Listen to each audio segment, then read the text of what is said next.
All right, so this is a page out of your book looking at the blood flow through the kidney. So we started with talking about the renal artery.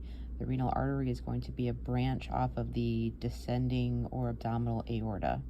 The renal artery is going to enter into the kidney at the hilum, and then it's going to break into segments, which we can call segmental arteries. Those segmental arteries are then going to go up in between the renal pyramids, and they're going to turn into a continuous arterial structure here, called the interlobar arteries. Where are they? That was vein. Interlobar artery, here we go, it's too high, interlobar artery. So I think about that the renal pyramids are kind of like the lobes, and so the interlobar artery will be going up and in between. Then the interlobar arteries are going to arc over the top of the renal pyramids, and we call those arcuate arteries. Off of the arcuate arteries, you're going to see arteries that radiate up into the cortex, and they are called cortical radiate arteries. Okay, so I'm going to go over here for a second. So this is an arcuate artery. Off of the arcuate artery, and so remember that we are out in the cortex up here.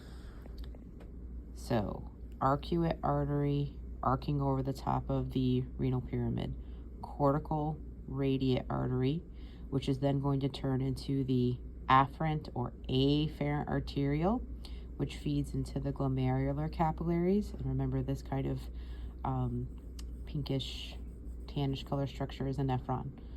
So arcuate artery, cortical radiate artery, afferent arteriole, glomerular capillaries, which are then drained by the efferent arteriole.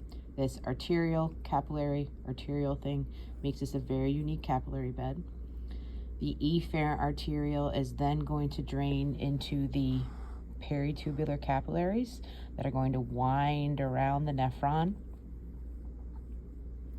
Peritubular capillaries are then going to drain into a cortical radiate vein, which is then going to go into an arcuate vein. Coming back over here, cortical radiate vein, arcuate vein, interlobar vein, which is then going to dump directly into the renal vein, which is then going to go into the inferior vena cava. The differences between the arterial flow and the venous flow is that we do not have any segmental veins.